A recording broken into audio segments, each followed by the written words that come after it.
നമസ്കാരം, പ്രവാസി മലയാളിയിലേക്ക് സ്വാഗതം. റിയാദിൽ കാലിൽ ശുശ്രൂഷ നൽകുന്നതിനിടെ ഒട്ടകം ദേഹത്ത് മറഞ്ഞു വീണ് ഗുരുതരമായി പരിക്കേറ്റ ആന്ധ്ര സ്വദേശി നാടണയുന്നു.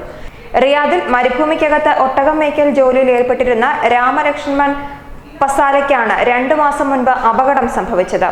കുളമ്പിൽ ശുശ്രൂഷിക്കുന്നതിനിടെ ഒട്ടകം രാമലക്ഷ്മണന്റെ ദേഹത്ത് വീണ് നട്ടിലിനും വാരിലിനും പരിക്കേൽക്കുകയായിരുന്നു. ആശുപത്രിയിൽ ചികിത്സയ്ക്ക് ശേഷം ബെൽറ്റിന്റെ സഹായത്താൽ സുഖം പ്രാപിച്ചു വന്നെങ്കിലും സ്പോൺസർ പിന്നീട് തിരിഞ്ഞു നോക്കുകയോ ചെലവ് വഹിക്കുകയോ ചെയ്തിട്ടില്ല എന്ന് അദ്ദേഹം പറയുന്നു. അവിടെ നിന്ന് ഡിസ്ചാർജ് ആയ ഉടനെ ആശുപത്രി അധികൃതർ ആവശ്യപ്പെട്ടതിന്റെ അടിസ്ഥാനത്തിൽ പോലീസാണ് ഇന്ത്യൻ എംബസിയിൽ ഈ വിവരം അറിയിക്കുന്നത്.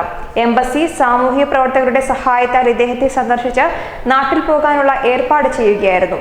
മരുഭൂമിയിൽ 14 മാസം മുൻപ് ജോലിക്കെത്തിയ ഇദ്ദേഹത്തിന് കഴിഞ്ഞ 2 മാസത്തെ ശമ്പളവും ലഭിച്ചിട്ടില്ല. സാമൂഹിക പ്രവർത്തകൻ ഷിഹാബ് കൊടുകാട് വഴി വേൾഡ് മലയാളി ഫെഡറേഷൻ പ്രതിനിധി മുഹമ്മദ് കായംകുളം ഏർപ്പാടാക്കിയ ഗോൾഡൻ ചിമ്മിനി ഹോട്ടൽ അക്കോമഡൈസേഷനിലാണ് ഇദ്ദേഹം പിന്നീട് താമസിച്ചിരുന്നത്. തുടർന്ന് എംബസി എമർജൻസി പാസ്പോർട്ട് നൽകുകയും തഹ്റിൽ നിന്ന് എക്സിറ്റ് നേടുകയുമായിരുന്നു. സൗദിയിലെത്തി 14 മാസമായെങ്കിലും ഇതുവരെ താമസരേഖയോ മറ്റോ സ്പോൺസർ ശരിയാക്കി നൽകിയിരുന്നില്ല. മെഡിക്കൽ റിപ്പോർട്ട് സമർപ്പിച്ച് എംബസി ഇടപെട്ടതിന്റെ അടിസ്ഥാനത്തിലാണ് ഇഖാമ ഇല്ലാതിരുന്നിട്ടും പെട്ടെന്ന് എക്സിറ്റ് നേടാനായതെന്ന് സാമൂഹ്യ പ്രവർത്തകൻ ഷിഹാബ് കൊടുകാട് പറഞ്ഞു.